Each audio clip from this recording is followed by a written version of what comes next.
안녕하세요. 지옥문 앞에서 살아 돌아온 30대 여자입니다. 늘 다사다난한 삶을 사는 사람들의 이야기를 듣기만 하면 정말 요지경이네 라고 감탄만 했었는데 제가 그 요지경이다 못해 저지경인 사건을 겪을 줄은 미처 몰랐습니다. 지금 생각해도 등줄기에 식은땀이 주룩 흐를 정도로 소름 끼치는 경험이었는데 그나마 남들에게 내가 이런 일을 겪었고 부디 다른 사람들은 겪지 않았으면 좋겠다는 마음을 표현할 수 있을 정도로 멘탈이 회복됐기에 사연을 보내게 됐네요. 지금부터 제가 여러분에게 들려드릴 얘기는 거의 황천길을 건널 뻔 하다가 그 앞에서 다른 사람의 손까지 붙잡고 함께 뛰쳐나온 서로의 인생을 구원할 수 있었던 27일에 걸친 이야기입니다.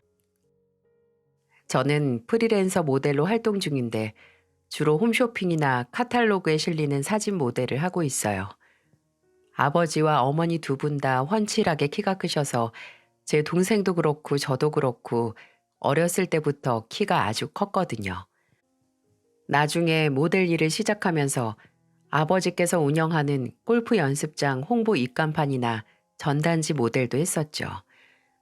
제가 30 초반이었을 때 하루는 잡지 촬영이 끝나고 같이 작업을 한 사람들과 회식을 하게 됐어요. 모델들하고 촬영팀하고 편집자들 몇 명 해서 스튜디오 근처 호프집에 가서 한 장 걸치기로 했죠. 그리고 2차로 자리를 옮겼는데 촬영팀 중 한 사람이 친구가 하는 이자카야가 있다고 거기로 가자고 하는 겁니다. 가면 서비스도 많이 준다고 해서 사람들도 그렇고 저도 그렇고 좋아서 갔죠.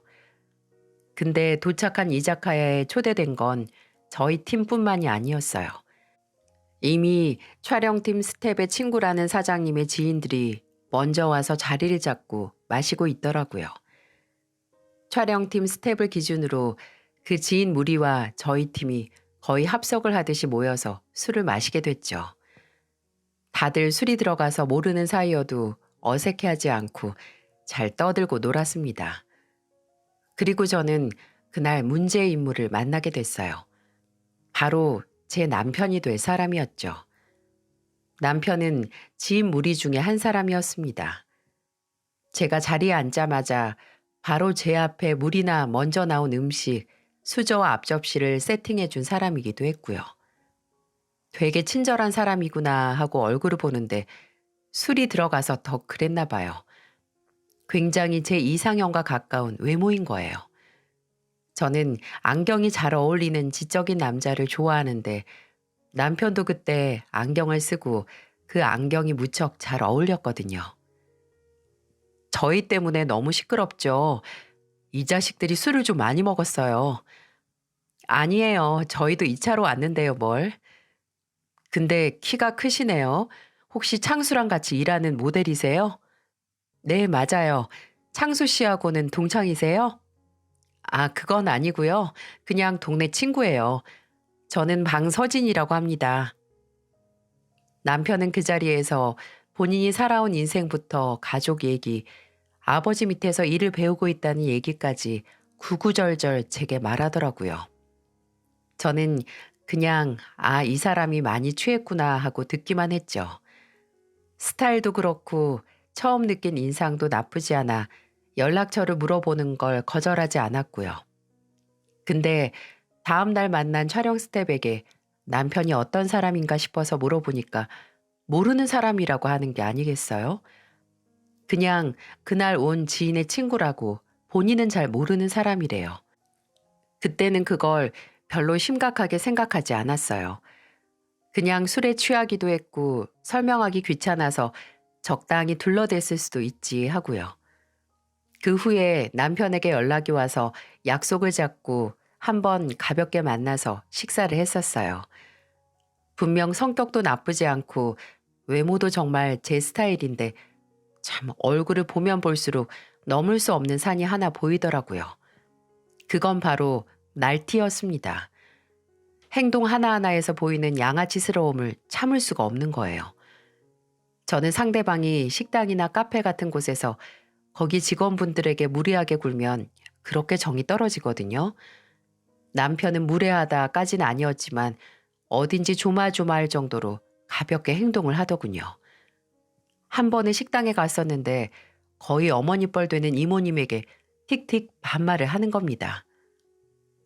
이모, 여기 병뚜껑 있어요? 거기 숟가락통 옆에 없어요? 없으니까 그러지.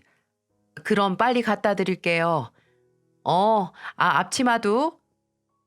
본인은 친근하게 너스레를 떤다고 생각할지 모르겠지만 제가 옆에서 보기엔 그냥 예의 없게만 느껴졌어요. 그래서 그 자리에서 뭐 하는 거냐고 똑바로 존댓말 좀 쓰라고 했더니 심각성을 전혀 모르겠는지 오히려 제가 예민하고 빡빡한 것처럼 반박하더라고요. 이후에도 술집의 재떨이용으로 놓은 그릇에 침을 뱉거나 길가에 아무렇지 않게 빨대가 들어있던 작은 비닐을 버리는 것 등등 정말 생각 없이 하는 행동들을 보고 마음을 먹었네요. 본인은 그저 사소하다고 넘기는 단점들을 고치지 않는다면 끝을 내자고 말이죠. 저는 남편에게 통보를 했습니다. 앞으로 제가 말하는 바꿔줬으면 하는 점들을 바꿀 생각이 없으면 더 이상은 만나지 말자고 말이죠. 서진 씨는 이제 습관이 되어버려서 심각성을 모르는 것 같은데 내가 보기엔 엄청난 민폐들이고 예의 없어 보여. 저번에 택시기사 아저씨가 길 한 번 잘못 든 걸로 아버지 뻘 되는 분한테 있는 성질 없는 성질 다 냈잖아.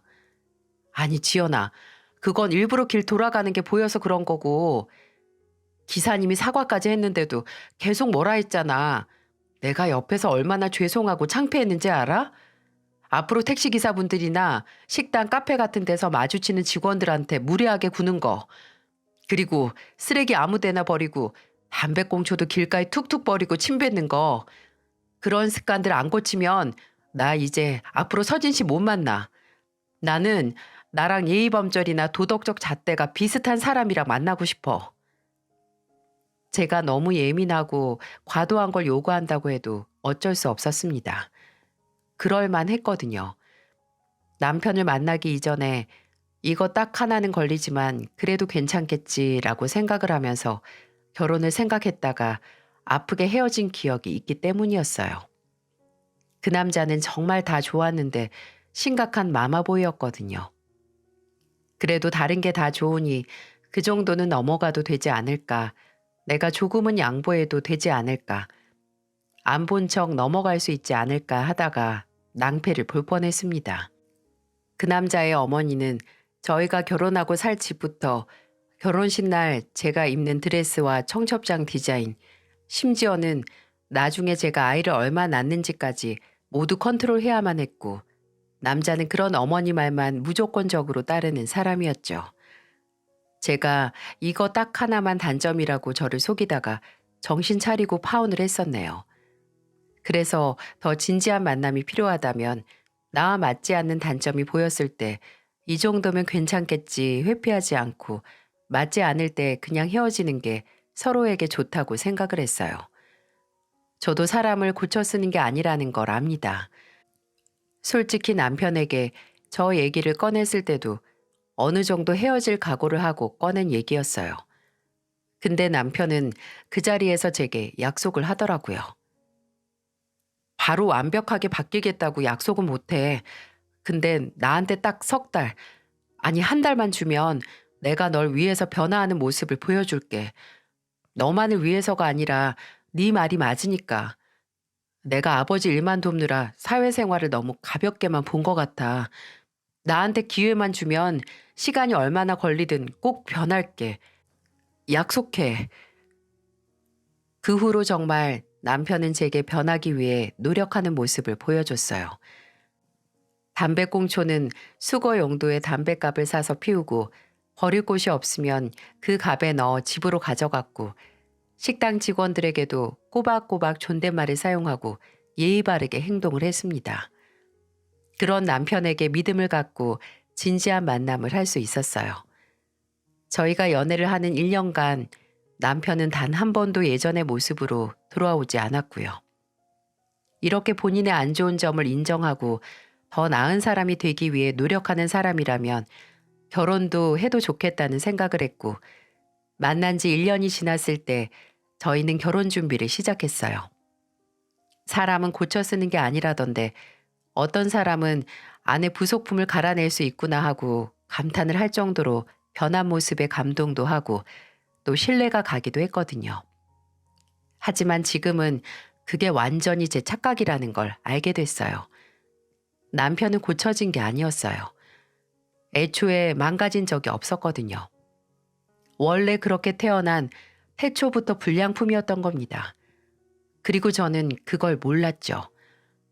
남편은 저와 결혼 이야기를 할 때도 마땅히 직업이 있는 게 아니라 아버지를 도와서 일을 배우고 있는 중이었습니다. 그럼에도 제가 남편과의 결혼을 결심할 수 있었던 건 남편에게는 믿는 구석이 확실히 있었기 때문이었어요. 남편의 아버지, 그러니까 제 시아버지께서는 부동산 임대업을 하셨는데 50억짜리 건물 하나와 아파트 2채를 가진 부동산계의 큰손이었기 때문이었어요. 아버지가 어마어마한 건물주이고 또 그 일을 함께하면서 배우고 있다는데 솔직히 무슨 걱정이 있겠어요. 시아버지께서는 제가 처음으로 시댁에 인사드리러 간 날부터 본인이 가진 어마어마한 부를 자랑하셨습니다. 우리 지연이가 내 며느리 되면 내가 평생 집 걱정, 먹고 살 걱정 없게 해주마. 지연아, 송파랑 광진구 어디가 더 좋으냐? 내가 거기 아파트가 하나씩 있는데 결혼 선물로 주려고 그래. 믿겨지시나요? 무슨 밥 한 끼 산다는 것보다 더 흔쾌하게 집을 주신다는 시아버지의 말씀에 얼떨떨했어요. 저도 꽤 여유로운 환경에서 자랐다고 생각을 했는데 남편의 집안은 역시 부동산 부자라서 그런지 스케일이 다르다고 느꼈습니다. 시아버지의 호쾌한 모습도 돈에서 오는 여유인가 생각을 했다니까요. 시어머니께서도 시아버지만큼 첫인상이 좋은 분이었어요. 지연 양은 종교 믿는 거 있어요? 아니요, 따로 믿는 건 없어요. 어머, 그래요. 우리는 가족들이 다 크리스천이거든. 근데 내가 우리 둘째도 첫째만큼 결혼 잘해서 착하고 똘똘한 아가씨 만나라고 기도한 보람이 있었네. 우리 지연 양같이 참한 아가씨가 우리 식구가 된다고 하고 내가 이제부터는 지연 양 목까지 기도 많이 할게요. 지연 양 우리 집 가족 된 다음에 더욱더 행복해지라고. 정말 다정하지 않나요? 누구든 이 말을 처음 시댁에 간 날 시어머니 될 분께 들었다면 그 집의 며느리가 되고 싶었을 겁니다. 그치만 신경 쓰이는 부분이 아예 없는 건 아니었어요. 시어머니는 저와 만난 후에 종종 제게 먼저 연락을 하셔서 둘이서 같이 밥을 먹자고 하셨습니다. 그때는 저도 얼른 시어머니와 친해지고 싶어서 따라 나갔죠. 몇 번 시어머니와 단 둘이서 만나 종종 식사를 했고 제게 예의를 차려 존댓말을 써주시던 시어머니도 제가 어느새 편해지셨는지 자연스럽게 말을 놓기 시작했을 때였어요. 둘이서 브런치를 먹고 있는데 초반에는 분위기가 아주 좋았습니다. 여기 맛있지? 저번에 친구하고 와보고 한 번 더 와보고 싶은데 집에 이런 데 오는 거 좋아하는 사람이 있어야지. 지연이 네 시아버지는 양념 빨간 거 아니면 입에도 안 대고. 저희 아버지도 그러세요. 음식은 자고로 한식이라고 하시면서요. 그 나이 때 양반들은 다 그런가 보네. 아, 말이 나와서 말인데 지연이 아버지께서 골프 연습장 하신다고 하던데 그것도 꽤 큰 거. 그거 시작할 때 돈 꽤나 들었을 텐데 사돈 어른께서 수완이 좋으셨나 봐. 네, 열심히 사셨어요. 아버지도 그렇고 어머니도 그렇고요. 그래, 그러셨겠지. 그럼 부모님께서 어느 동에 사신다고 했지? 시댁에 인사드리러 간 날에는 안 묻던 질문을 시작하신 시어머니는 저희 부모님께서 거주하는 지역을 듣자마자 아파트 브랜드는 몇 평? 자가니? 언제부터 거기 사신 거야? 거기 땅값이 꽤 올랐을 텐데 일찍 잘 사셨다. 라는 말을 하시기 시작했어요. 또 제게 남동생이 있는 걸 한 번 더 확인했고 남동생은 결혼을 했는지 성격은 어떤지 궁금해 하시기 시작했죠. 그래, 사돈들 사이에 궁금하시겠지 싶어서 제가 대답할 수 있는 한에서는 적당히 대답을 했습니다. 그럼 동생이랑 나중에 부모님 재산 어떻게 할지 말해본 적은 있고? 아, 이상하게 듣지 말고. 우리 집도 자식이 둘이잖니. 애들 아빠가 줄 게 좀 있는 사람도 아니고 벌써 나중에 재산 분배 어떻게 할지 다 말이 끝난 상태거든. 그래서 남의 집은 어떤지 궁금해서 그러지. 아, 사돈 어른 재산은 그럼 얼마나 되니? 대충이라도 좋으니까 편하게 한번 말해봐. 부모님 재산은 제가 정확하게는 몰라서 그냥 지금 살고 계신 집만 아버지 명의로 되어 있다는 것만 알아요. 아무리 부모님 재산이라고 해도 그게 꼭 제 거 되라는 법은 없으니까요. 고등학생 때까지는 부모님 도움을 많이 받았는데 대학 입학하면서 바로 아르바이트 시작해서 손 벌려 본 적 없거든요. 인터넷 쇼핑몰 모델부터 시작해서 등록금 벌었고요. 그래서 더 부모님이 얼마 있는지에 관심이 없었을 거예요. 앞으로도 저는 그럴 거고요. 갑자기 저희 집 재산에 대해 눈에 보일 정도의 지대한 관심을 보이는 시어머니께 조금은 방어적인 모습을 보인 건 사실이었어요. 시댁 정도로 돈이 많은 집안에서 왜 사돈들 집안의 재산에 저리 관심을 보이는지 의아하긴 했지만, 그래, 있는 사람들이 더하지 같은 수준의 집안인지 확인할 수도 있으니까 라고 생각을 했네요. 결혼 전 제가 조금의 의아함을 느꼈던 건 이뿐만이 아니긴 했습니다. 바로 상견례 날 만난 아주버님의 모습이었어요. 아직도 그날 아주버님을 처음 보고 받은 충격이 기억에 나네요. 금융권에서 일한다는 아주버님은 뭐랄까, 어깨 깨나 쓰는 어둠의 세계에서 종사할 만한 외모를 갖고 있었어요. 키는 한 190 정도 됐는데 상견례를 한 식당 문에 거의 이마가 닿을 정도로 크고 몸집도 어마어마해서 그 커다란 문이 아주버님의 몸으로 꽉 차더라고요. 저희 부모님께서도 아주버님을 보시곤 눈이 동그래지실 정도였고요. 예전에 운동을 하셨다고 하시더라고요.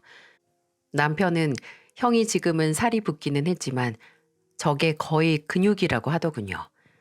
그리고 그런 아주버님 옆에 계신 형님 때문에 아주버님의 거대한 몸집과 험상궂은 얼굴이 더욱 강조가 됐는데요. 형님은 아주 아담한 체형에 청초한 외모를 가진 사람이었어요. 둘이 있으면 미녀와 야수가 연상되는 그런 부부였습니다. 사람은 정반대의 모습에 끌린다더니 저 정도로 극과 극으로 생긴 사람들이 결혼을 했구나 하고 감탄을 했네요. 그 극명한 모습에 놀란 것 빼고는 상견례 분위기도 좋기만 했어요. 아주버님과 형님의 얘기도 잠깐 나왔는데 형님이 하는 카페 단골이 아주버님이었다고 해요. 매일 2번씩 와서 커피를 사 먹길래 커피를 정말 좋아하나 보다, 일이 많은가 보다 했는데 알고 보니 아주버님은 형님을 짝사랑하고 있어서 계속 좋아하지도 않는 커피를 먹으러 카페에 출석 도장을 찍었다고요. 그 얘기를 들으니까 형님이 아주버님의 수뇌보에 넘어갔을 수 있다는 생각이 들었죠. 그 외에도 화기애애하고 좋은 덕담만 오고 갔습니다. 시아버지께서 기분이 좋으셨는지 흥이 올라서 과음을 했던 것 빼곤 딱히 문제거리도 없었어요. 결혼 후에 바로 시아버지께서 갖고 계신 아파트로 들어갔어요. 리모델링까지 아주 깨끗하게 되어 있어서 만족스러웠어요. 저희 부모님께서는 사돈이 집까지 해주시는데 가만히 계실 수 없다고 결혼식 자금을 지원해 주셨고, 저는 모아둔 돈으로 신혼집에 들어갈 혼수를 마련했습니다. 솔직하게 말해서 정말 완벽한 시작이라고 생각했어요. 가장 걱정거리라고 하는 집도 단번에 생겼고, 좋은 시댁의 멋진 집, 그리고 그 집에 어울리고 제가 가지고 싶었던 가전제품과 가구들로 싹 채운 곳에서 사랑하는 사람과 가정을 꾸려간다는 생각에 꿈에 부풀었죠. 남편은 결혼도 했으니 빨리 자리를 잡겠다고 부동산 임대업 사업자 등록도 했고 일할 사무실을 알아봤어요. 다 좋았는데 일을 배운다고 나가 있는 시간이 너무 길긴 하더라고요. 부동산 공부를 한다고 학원에 다니기 시작하면서 일주일에 6일은 밖에 나가서 거의 하루 종일 있다가 집에 들어오곤 했습니다. 신혼 초를 홀로 독수공방하는 기분이라서 신혼집에 들어가고 2주가 됐을 때 불만을 표했어요. 미래를 생각해서 공부하고 노력하는 건 좋은데 나한테 너무 소홀한 건 아니냐고요. 그랬더니 남편이 뭐라고 했는지 아세요? 나는 너처럼 편하게 돈 벌 얼굴이랑 몸매가 없어서 머리 굴려서 공부해야 돼. 아무리 아버지가 건물주라고 해도 머리에 든 게 있어야 있는 것도 불릴 줄 아는 거니까. 아유, 너는 나처럼 바쁘게 공부 안 해도 돼서 진짜 좋겠다. 카메라 앞에서 포즈만 취하면 쉽게 돈 버니까. 시작됐습니다. 결혼을 하고 얼마 지나지 않아 남편의 그 나쁜 습관이 고개를 들기 시작했어요. 이제는 없어졌다고, 고쳐서 사라졌다고 생각을 했는데 남편의 그 생각 없이 막말을 하는 습관이 다시금 나오기 시작했죠. 결혼하고 나서 3주 동안은 남편의 거름망 없는 말들 때문에 얼마나 싸웠는지 몰라요. 한 번은 남편의 친구와 부부 동반으로 모임을 가진 적이 있었어요. 근데 술이 좀 들어간 남편의 친구가 장난삼아 시작한 말 때문에 피해를 본 건 저였습니다. 아, 서진이 이 자식 공익 갔다 온 주제에 되게 잘난 척하네. 여보 공익이었어? 몰랐네. 왜? 여보 운동도 잘하고 아픈 것도 없잖아. 넌 그걸 알아서 뭐 할 건데? 뭐야? 그냥 궁금할 수도 있지. 왜 그렇게 정색을 해? 쓰잘데기 없는 걸 궁금해하니까 짜증나서 그런다. 왜? 야, 너 계속 나 짜증나게 할 거면 그냥 먼저 집에 가라. 술맛 다 떨어지니까. 아니, 대체 제가 뭘 잘못한 건지 알려주실 분 계신가요? 대체 어디서 기분이 나빠서 지 친구랑 그 부인 앞에서 저를 망신을 주는 건지 이해할 수가 없더라고요.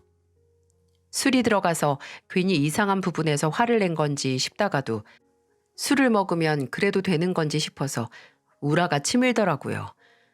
그래서 그날은 그대로 먼저 집에 와버렸어요. 몇 시간 후에 집에 와서 먼저 침대에 등 돌리고 누운 제게 하는 말이 더 가관이었어요. 앞으로 쓸데없는 궁금증 좀 줄이래요. 호기심이 개구리를 죽인다는데 괜한 거 물어보고 다니지 말라고요. 참나, 매번 저한테 예민하게 굴지 말라고 했으면서 누가 더 예민한 건가요? 그 후로 남편과의 사이가 조금 서먹해졌습니다.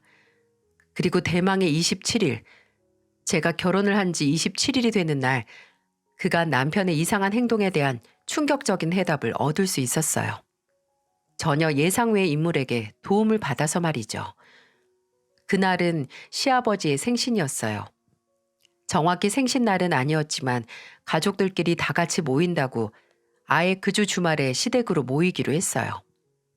시아버지께서는 오전에 약속이 있다고 하셔서 다른 식구들이 먼저 시댁에서 그날 먹을 음식을 준비하기로 했습니다. 일종의 서프라이즈로요. 그래서 남편과 저는 일찍 장을 봐서 시댁으로 갔고 형님은 먼저 시댁에 와 계시더라고요. 근데 결혼 후 오랜만에 보는 형님의 얼굴을 보고 순간 말을 이을 수 없었어요. 작고 하얀 형님의 얼굴, 정확하게 광대뼈 있는데 푸르스름한 멍이 있는 게 아니겠어요? 제가 놀라서 인사도 못하고 얼굴을 빤히 보니까 형님은 저와 마주친 눈을 돌리면서 얼굴을 숨기시더라고요. 바로 정신을 차리고 아무렇지 않은 척 형님 오랜만이에요. 저번에 한번 뵈려고 했는데 그때 저 바람 맞히셨죠? 라고 일부러 더 발랄하게 인사를 했습니다. 그랬더니 형님은 그냥 멋쩍게 웃으면서 어, 그냥 요새 좀 바빴어. 알바생 하나가 그만둬서 라고 힘없이 대답을 했어요. 웃는 얼굴이 참 예쁘다고 생각을 했는데 어색하게 미소를 짓는 입이 살짝 찢어져 있는 걸 보고 마른 침을 삼킬 수밖에 없었네요. 하지만 제가 더 충격을 받은 건 형님의 얼굴에 난 커다란 상처를 모른 척하는 가족들이었어요. 시어머니도 뭐 때문에 그 상처가 난지 이미 아시는지 형님을 걱정한다거나 상처에 대한 언질조차 없으셨죠. 제가 형님이 다용도실에 들어갔을 때 남편에게 조용히 형님 얼굴이 어떻게 된지 아냐고 묻자 남편은 어깨를 으쓱거리면서 너무나 태연한 얼굴로 말하는 게 아니겠어요? 형수가 원래 잘 다쳐. 일하면서 여기저기 데이고 넘어져서 상처가 없을 때가 없을걸? 아무리 넘어진다고 해도 저런 멍이 생겨? 누가 봐도 저건 누구한테 맞은 것 같잖아. 형수님을 누가 때려? 너 설마 우리 형이 때렸다고 생각하는 건 아니지? 뭐 그렇게 따지는 게 많아? 정 그렇게 궁금하면 네가 가서 물어보든가. 냉소적인 남편의 반응에 적잖이 충격을 받았어요. 그래서 주방에서 음식을 준비하고 있는 형님 곁으로 가서 넌지시 상처에 대해 물어봤죠. 근데 형님은 정말 남편의 말대로 대답하시더군요. 일하시다가 계단에서 넘어져서 얼굴을 부딪혔다고요. 당사자가 그렇게 말하니 제가 더 파고들 수 없었지만 제게 뒤돌아선 형님 뒷목에 난 또 다른 멍자국을 보니 제 속의 의문은 더욱더 커져갔어요. 나중에 늦게 아주버님이 오고 아버님이 와서 다 같이 식사를 할 때도 누구 하나 형님 얼굴에 난 상처를 걱정하는 사람은 없었어요. 형님은 찢어진 입이 아파서 음식도 제대로 못 먹는데 신경 쓰는 사람 하나 없었고요. 저는 부엌에서 가위를 가져와서 음식을 작게 잘랐어요. 그리고 갈비찜에 있는 고기와 만두, 전병이나 월남쌈을 한 입 크기로 잘라 형님 앞에 놨습니다. 시간이 흘러 어느덧 밤 9시가 넘어갔고 술을 먹던 가족들은 하나둘 취해서 쓰러지기 시작했어요. 어머님은 머리 아프시다고 안방에 들어가서 주무셨고 누구보다 빠르게 술을 마시던 시아버지는 거실 소파에 드러누워 골아 떨어지셨습니다. 그리고 그 후에도 술을 연거푸 퍼마시던 남편과 아주버님도 10시가 지났을 때 둘 다 테이블 옆에 새우처럼 몸을 말고 잠에 빠졌고요. 술을 안 마신 형님과 한두 잔만 먹은 저만 끝까지 남게 됐죠. 형님과 저는 천천히 먹은 자리를 치우기 시작했어요. 거실에 핀 테이블에 있는 그릇을 차곡차곡 쌓아서 싱크대에 두고 남은 음식은 통에 담아 냉장고에 넣었죠. 제가 테이블 옆에 있던 술병들을 모으고 형님은 행주로 테이블 위를 훔치고 있는데 말끔하게 닦인 테이블이 불현듯 다시 얼룩이지기 시작했어요. 바로 형님이 흘리는 코피로 인해서 말이죠. 형님, 코피 나요. 제가 놀라서 얼른 TV 앞에 있는 휴지를 들어서 형님의 코를 막았어요. 근데 형님은 코피가 난 사람이라고는 생각도 안 할 정도로 뭐랄까 굉장히 침착했어요. 제가 고개 젖히지 말라고 하면서 턱을 받쳐주니 형님은 코가 막혀서 코맹맹이 소리로 괜찮아, 괜찮아, 내가 코 점막이 약해서 라는 말만 반복하셨네요. 그리고 그 과정에서 아까 미처 보지 못한 팔등 위의 멍까지 보고 말았네요. 저는 형님의 코를 막기 위해 휴지를 찢어서 돌돌 말면서 불현듯 바닥에 엎어져서 자고 있는 아주버님에게 눈길이 갔어요. 그리고 발견했습니다. 자고 있는 아주버님의 주먹, 손등에 피딱지가 져 있는 상처를 말이죠. 그리고 그 상처가 형님의 얼굴과 목, 그리고 몸에 든 멍과 겹쳐 보이기 시작했어요.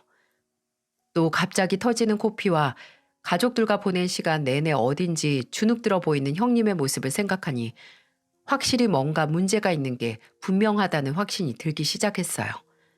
저는 바로 형님의 손목을 잡고 부엌으로 향했습니다. 형님은 영문을 모르고 저를 따라오다가 제가 코피 때문에 물로 얼굴을 씻어야 한다고 말할 줄 아셨나 봐요. 이거 안 씻어도 돼. 동서가 바로 휴지 줘서 어디도 안 묻었고. 형님, 대체 무슨 일이에요? 어? 뭐가? 얼굴이랑 몸에 든 멍하고 갑자기 코피가 터졌는데 너무 태어나잖아요, 지금. 그건 내가 원래 평소에도 코피가 잘 나서. 그니까 코피가 왜 평소에 잘 나는데, 형님. 분명히 저랑 알고 지낸 지 얼마 되진 않았지만 형님 저랑 가족이잖아요. 네? 제발 무슨 일이 있으면 저한테 말씀해 주세요. 뭐든 제가 도와드릴 수 있다면 끝까지 도와드릴게요. 제가 조심스럽게 형님의 손을 잡으면서 한 번 더 눈을 맞추니 형님의 큰 눈에 삽시간에 눈물이 차오르더니 이내 후두둑하고 쏟아져 내리기 시작했어요. 그리고 그 눈물과 함께 형님의 입에서는 전혀 예상치도 못한 말이 브레이크도 없이 튀어나오기 시작했고요. 도, 동서, 아직 혼인신고 안 했지? 그럼 제발 나처럼 되기 전에 이 집에서 도망가. 이 집안 사람들, 동서가 생각하는 그런 사람들 아니야. 이게 대체 무슨 소린가요? 형님의 입에서 폭로와 비슷한 말이 나오길 바란 건 맞지만 이 정도로 뜬금없고 충격적인 폭탄 선언은 상상도 못했습니다. 제가 어리둥절한 얼굴로 대체 무슨 소리를 하는 거냐고 묻자 형님은 한참을 흐느끼다가 애써 울음을 삼키고 제게 설명을 하기 시작했어요. 동서가 지금까지 이 집안에 대해 알고 있었던 거 다 거짓말이야. 이 상처? 동서가 지금 생각하는 거 맞아. 이거 얘 아빠한테 맞은 거야. 나 속도 위반으로 우리 준영이 낳고 나서 바로 그 인간한테 두들겨 맞았어. 나 처음 때리면서 한 소리가 뭔 줄 알아? 지 새끼 낳기 전까지 기다리느라고 혼났대. 매번 나 쥐어받고 싶었는데 이제야 지 성질대로 할 수 있게 됐다고 웃으면서 사람을 패더라. 처음에는 집이 지저분하다고 패고 원하는 반찬이 없다고 패고 나중에는 그냥 지가 그냥 기분이 안 좋다고 팼어. 형님, 다른 사람한테 도움을 청하진 않으셨어요? 시부모님이나 친정이나. 우리 엄마 심장이 안 좋으셔. 혹시나 딸이 결혼하고 애까지 낳았는데 맞고 산다는 얘기 들으면 넘어가실까봐 말도 못하고. 어머님이나 아버님한테? 말했지. 나 그 인간한테 맞고 처음으로 팔 부러진 날 말했어. 근데 콩 심은 데 콩 나고 팥 심은 데 팥 난다고. 그런 놈 부모가 얼마나 제정신이겠어. 내 팔 보고 그 정도 가지고 징징거리지 말라고 하시더라. 그렇게 입이 가벼워서 쓰겠냐고. 원래 암탉이 우는 소리는 시댁 담장을 넘으면 안 된대.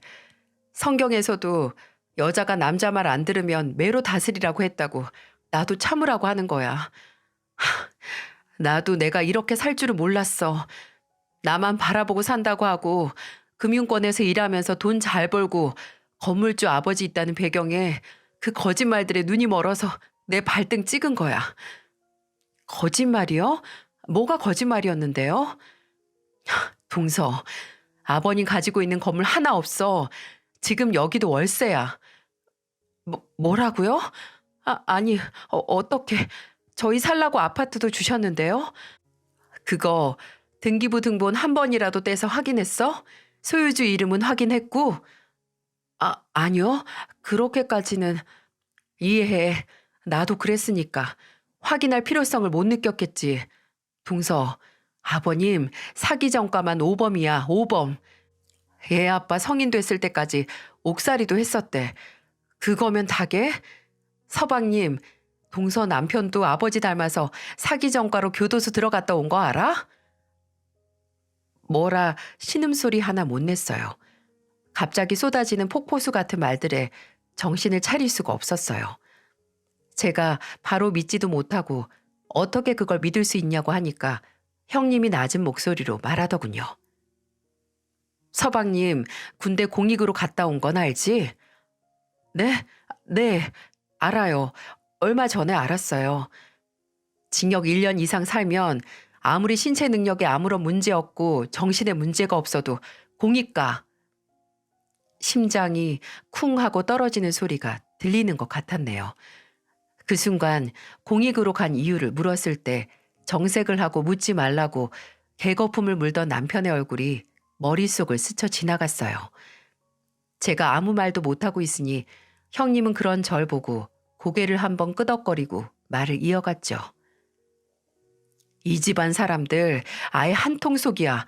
공범. 아버지가 사기쳐서 남은 가족들이 먹고 살고 큰아들이 사채업자로 일하면서 돈 짜서 벌어오면 다른 가족들이 그거 쓰면서 살고 둘째 아들이 아버지 도와서 투자 사기치다가 걸려서 감옥 갔다가 오고 그리고 가족 중 하나가 호구 하나 제대로 잡으면 그 호구 피 빨아먹고 노예처럼 부려먹으면서 사는 기생충 같은 인간들이라고. 그리고 그 머저리 같은 호구가 바로 나야. 이 인간들 실체 알고 나서 나도 이혼하려고 몇 번을 시도했어. 근데 내가 변호사 알아보자마자 어떻게 알았는지 그때 내가 그 인간한테 맞고 입원했던 병원으로 아버님이랑 어머님이 들이닥치더라. 나까짓게 어딜 우리 아들이랑 헤어지냐고. 당장 초상 치르기 싫으면 조용히 살라고 협박하러 왔던 거야. 우리 엄마가 어디 살고 내 카페가 어딘지 아니까 이혼이라도 하면 평생 살기 싫게 만들어준다고 2번 다시 이혼 소리 꺼내지 말라고 협박했어. 고작 그런 입만 산 협박에 왜 아직까지 이러고 사는지 모르겠지? 근데 동서, 사람이 너무 많이 맞고 정신적으로 학대를 받으면 더 이상 다른 행동을 할 에너지 자체가 사라지더라. 내가 그래서 2년 동안 이 집안의 노예로 산 거야. 카페에서 일하면서 버는 돈 다 그 인간이랑 이 집 식구들한테 가져다 바쳤어. 인건비 아껴서 집에 돈 더 가져오라고 아르바이트생들도 다 자르고 혼자서 카페에서 12시간, 13시간씩 일하게 했어. 내가 정말 이 집안에서 벗어나는 생각을 하면서 무슨 짓을 했는지 동선 아마 상상도 못할 거야. 형님은 다시 눈물을 뚝뚝 흘리면서 제 앞에 휴대폰을 꺼내 뭔가 찾아 보여주기 시작했어요. 그리고 그건 거의 2년간 모아온 형님 노예 생활의 실체이자 이 집안 인간들의 실체이기도 했어요.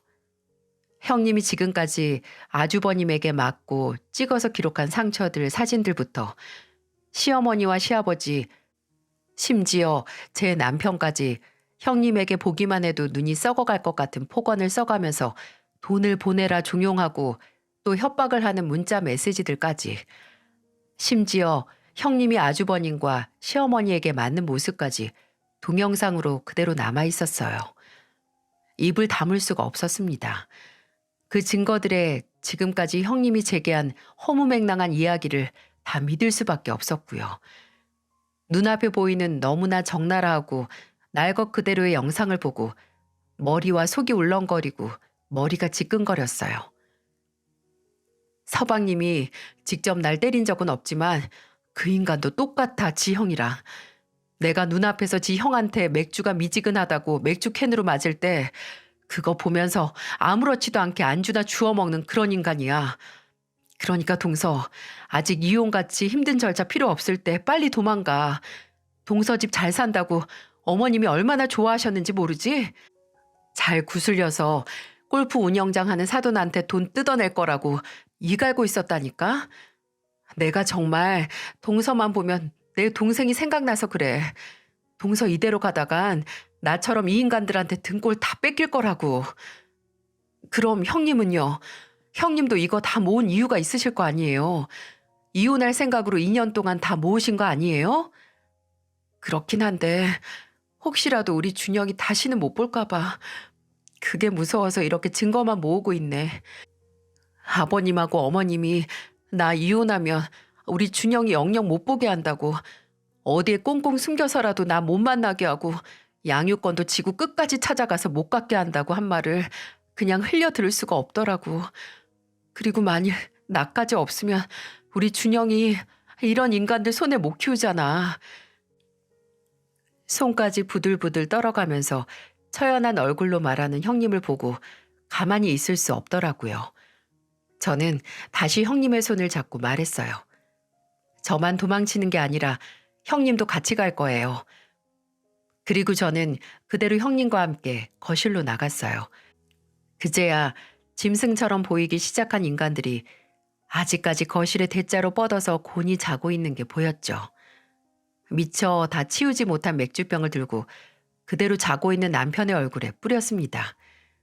뒤에서 형님이 숨을 삼키는 소리가 들렸고 자다가 쏟아지는 맥주를 얼굴로 그대로 받아버린 남편은 물에 빠진 소리를 내면서 일어났어요. 이게 뭐야? 야, 일어났으면 바른 대로 말해. 지금 너랑 나랑 살고 있는 집 아버님 명의로 된 자가야. 아니면 전세야. 아니면 월세야. 지금 이 집처럼. 뭐? 아니 그게 갑자기 무슨 소리야?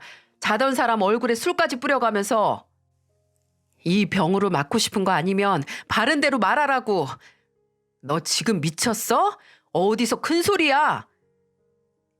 집안에 울려 퍼지는 고함 소리에 안방이 열리는 소리가 들리고 시어머니가 나오셨어요.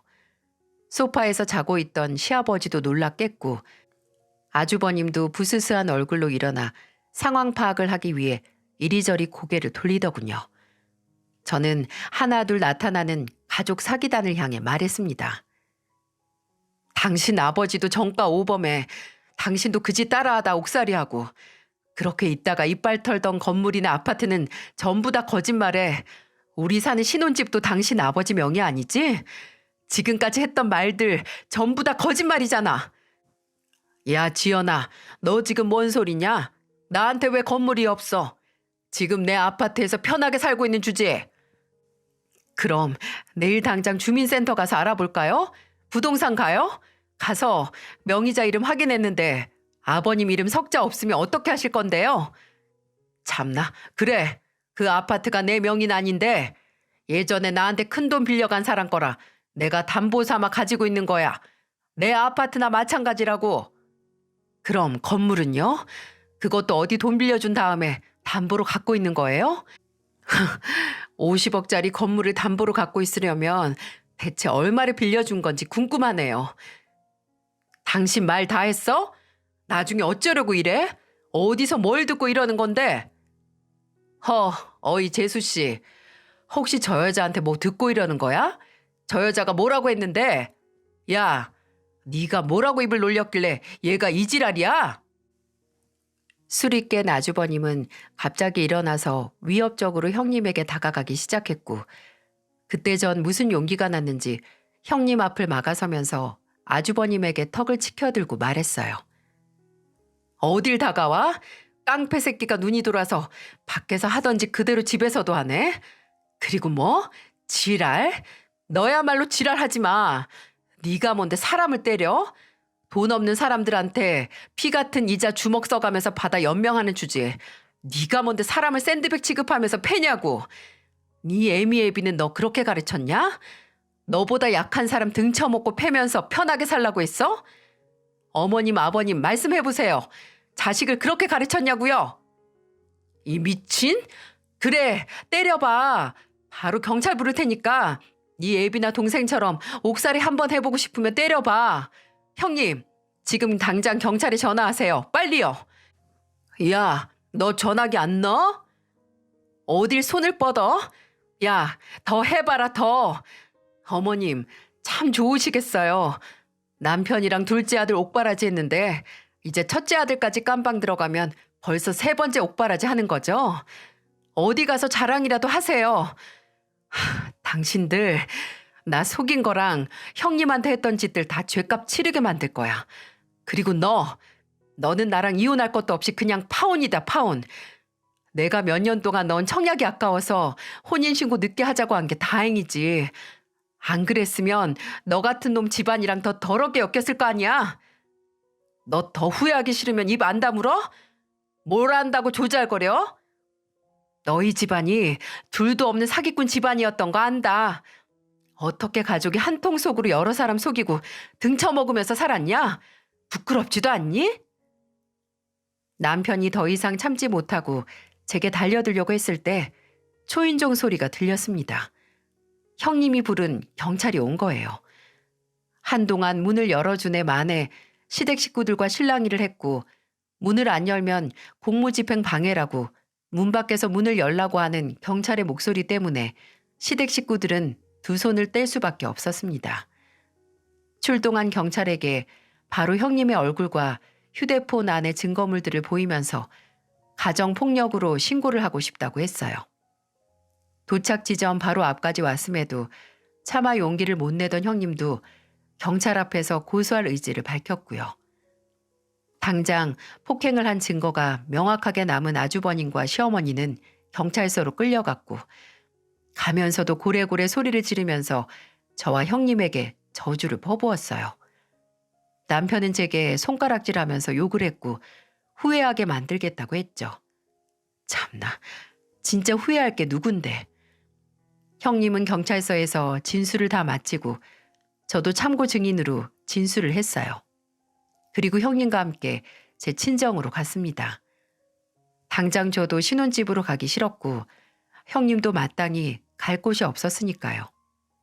다행히 그날 시댁에 오기 전에 애는 친정 어머니께 맡겼다고 하더라고요. 그래서 저는 형님과 함께 친정으로 갔고 그 새벽에 나타난 딸을 보고 놀라 잠에서 깬 부모님께 자초지종을 다 설명했어요. 부모님은 급작스럽게 알게 된 진실에 황당해 하시기도 하셨고 또 붕괴하셨습니다. 혼인신고 안 한 게 천만다행이라고 당장 결혼식 때 쓴 비용과 제가 시댁에서 집을 받는 대신 신혼집에 들인 혼수에 쓴 비용으로 소송을 걸어야 한다고 하셨어요. 하지만 혼인신고를 안 했기에 사기 결혼 고소는 할 수 없었지만 사실혼 관계에서도 사기죄로 민사소송을 할 수 있더라고요. 그래서 평소 아버지께서 친분이 있는 변호사분께서 소속된 로펌에 형님과 함께 의뢰를 했어요. 불행하게도 저는 결혼자금이나 혼수에 쓴 비용으로 민사소송으로 원하는 결과를 볼 수 없다는 답변을 들었네요. 하지만 형님은 달랐습니다. 형님은 결혼하고 지금까지 번 돈을 모두 아주버님과 시댁에 보낸 흔적도 은행에 남아 있었고 받은 폭행의 흔적 또한 모두 기록한 상태라서 이혼 소송과 함께 손해배상과 같은 민사소송, 형사고소까지 다 가능했어요. 형사고소는 이미 경찰에 접수를 한 상태여서 변호사를 통해 이혼 소송 후에 정신적, 육체적 학대를 받았다는 민사소송을 진행하기로 했습니다. 저는 사람을 써서 집에 있던 혼수들을 모두 수거했어요. 인부들이 집에 갔을 때 한때 남편이라고 불렸던 인간은 득달같이 제게 전화를 해서 따지더군요. 야, 너 뭐야? 사람을 보내? 너 진짜 집에 안 돌아올 거야? 그럼 내가 그 꼴을 다 보고도 계속 너랑 살 거라고 생각했니? 좋은 말 할 때 다시 와. 너 진짜 후회할 거야. 나는 정말 우리 부모님이랑 형이랑 달라. 사기꾼 집에서 배운 게 사기밖에 없는 놈이 뭐 믿고 그렇게 당당할까? 다시는 나한테 연락하지 마. 너 같은 놈이랑 다시는 엮이고 싶지도 않고 한 번만 더 연락하면 나야말로 후회하게 만들어 줄 테니까. 내가 너 예뻐서 가만히 둔 줄 알아? 뭐? 무슨 헛소리야? 너한테 사기당하고 치렀던 결혼식 그거 다 우리 부모님 돈으로 했잖아. 그때 쓴 비용 보상하라고 고소하기 전에 조용히 찌그러져서 살아. 지금 경찰 조사받는 네 형 다음 차례가 너일 수 있으니까. 네, 무리해서 거짓말을 했네요. 결혼 비용으로 보상 청구를 할 수는 없었지만 철거머리 하나 없애기 위해 날린 거짓말이었어요. 근데 그 결과는 나쁘지 않았습니다. 겁을 먹었는지 그 인간은 제게 다시 전화를 하지 않았어요. 그리고 거의 반년에 걸친 형님의 이혼 소송은 성공적으로 마무리됐습니다. 형님은 위자료 청구와 함께 아들의 단독 양육권을 얻을 수 있었고요. 아주버님이란 인간은 폭행죄로 징역을 받진 못했지만 집행유예를 선고받았어요. 하지만 바로 차라리 감옥에 보내달라고 애걸복걸할 처지에 놓이고 말았네요. 이혼 소송이 끝나자마자 바로 형님은 결혼 사기와 폭행으로 민사소송을 걸었거든요. 형님은 혼인신고도 했었고 사기당한 결혼에서 경제적인 착취를 당해서 소송이 가능한 조건을 다 가지고 있었어요. 감옥에 안 간다고 좋아했을 텐데 바로 고소를 당했으니 아마 죽을 맛이었을 겁니다. 몇 번 시어머니가 고소를 취하하라고 형님이 하는 카페에 나타나 난동을 부렸던 적이 있대요. 나중에 따로 만난 형님에게 들었는데 와서 카페에 있던 화분을 차서 깨뜨리고 컵을 던져서 카운터 안에 있던 커피 머신기도 망가뜨려서 바로 재물손괴죄와 업무방해죄로 경찰을 불러서 끌려갔다고 합니다. 이제 진짜 그 가족들 다 전과범 된 거야. 범죄자 가족이라니. 그 가족들 틈에 잠깐이라도 함께 있었다는 게 소름 끼쳐. 아직도 종종 연락 와. 고소 취하해달라고. 근데 이제는 협박도 안 하고 거의 울면서 빈다. 무슨 염치로 취하를 하라 말아야? 애초에 착하게는 아니어도 적어도 남한테 해 끼치면서 살진 않았어야지. 혼인신고를 하진 않았지만 주변에는 그냥 이혼이라고 소문이 났어도 평생 호구 잡혀서 노예처럼 살 수도 있었다가 형님의 경고로 빠져나올 수 있었던 것만으로도 참 다행이라는 생각이 듭니다. 어디서 듣기로는 그런 인간들은 아예 나중에 들킬 거라는 가능성조차 생각을 안 하고 한 마리의 불나방처럼 산다고 하던데 그러다가 불타 사라지는 최후를 맞이한 거라는 생각이 드네요. 형님과는 형님 동서 사이가 아니라 지금까지 친한 언니 동생 사이로 지내고 있습니다. 형님이 한 민사소송은 거의 막바지 단계에 접어들었고 예전에 남편이고 시댁이었던 그쪽에서는 변호사 될 비용도 없어서 빚을 내가면서 어떻게든 버티고 있다고 하네요. 그리고 남편이라고 부르던 인간은 같이 일했던 촬영팀 스텝에게 건너 소식을 들은 게 마지막이었어요. 친구에게 돈 빌리고 튀어서 아예 잠적해버렸다고 거의 실종이 된 수준이래요. 야반 도주라니 정말 가지가지 아닌가요? 어디서 어떻게 살든 상관없지만 이 자리를 빌려 그 인간과 그 인간의 사기꾼 가족들에게 한마디 하고 싶네요. 혹시 이 영상을 그 사기꾼들 한 명이라도 보게 된다면 얼마 남지 않은 인생 정신 똑바로 차리고 살길 바랍니다. 어떻게 가족들이 전부 남 등쳐먹으면서 살았는지 제 머리로는 도저히 이해가 가지 않지만 당신들이 등쳐먹은 그 업보가 전부 되돌아와서 당신들 가족을 산산조각 낼 거라는 걸 알고 평생에 걸쳐 사죄하면서 조금이라도 지옥불에 떨어지기 전까지 지은 죄의 무게를 좀 덜어내는 게 좋지 않을까요? 그쪽 가족처럼 남의 눈에 눈물 내면서 먹고 산 인간들을 위한 자리가 지옥에는 따로 마련되어 있을 테니까요. 조금이라도 낮은 온도의 지옥불에서 튀겨지고 싶다면 앞으로 죄 짓고 살지 말기 바랍니다. 구사 일생으로 살아 돌아온 제 이야기를 들어주셔서 감사합니다. 부디 여러분에게는 이런 일이 일어나지 않기를 빌고 또 혹시나 만에 하나 이런 일을 겪게 된다면 지금 제게서 위기에서 벗어나는 운을 얻어가시길 바라겠습니다. 감사합니다.